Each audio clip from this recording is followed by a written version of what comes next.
Hi guys. If you came back, thank you. Today we're in Hebrews 12. I'm getting right into it today. Okay, so Hebrews 12:1. Wherefore, seeing we also are compassed about with so great a cloud of witnesses, let us lay aside every weight and the sin which doth so easily beset us, and let us run with patience the race that is set before us.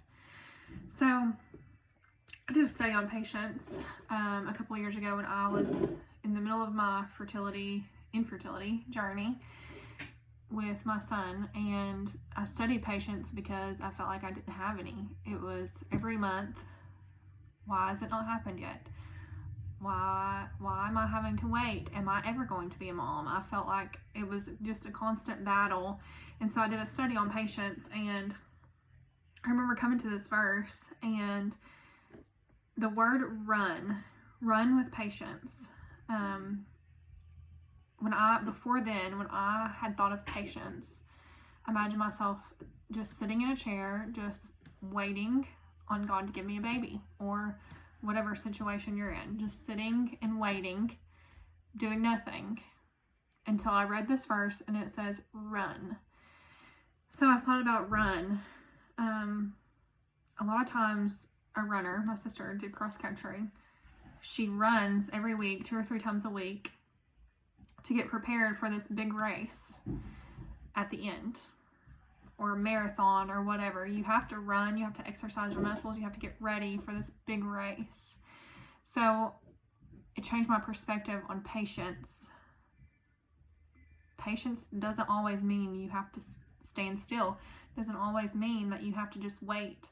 We were in the middle of fertility issues, and I remember we had surgeries,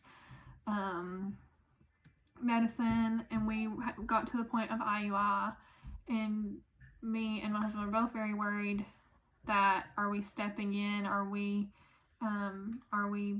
playing God?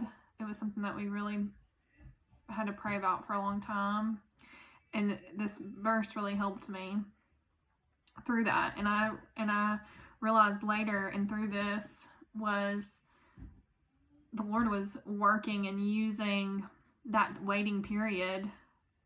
I was training for my marathon, and mine was motherhood. And now looking back on it, I needed that time for my marriage, and for patience, and for appreciation of my boys, and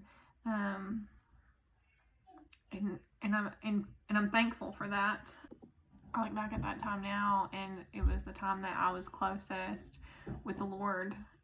It was a time that I was reading my Bible every day. I was praying every day very fervently for a baby, and I was in my training period for this marathon that was coming up that I didn't know the date.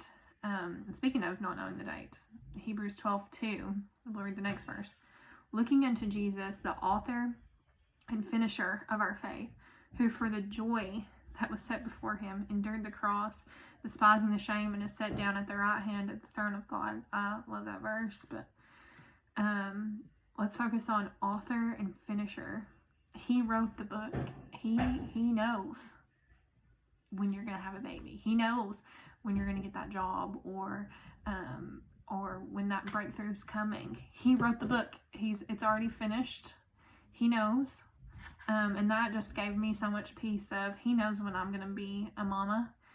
And now I have 2 beautiful baby boys, and I know that some people's journey is a lot longer than mine was. But that waiting period, the Lord just worked in my life. So I encourage you guys to read Hebrews 12, see what you get from it. Thanks, guys.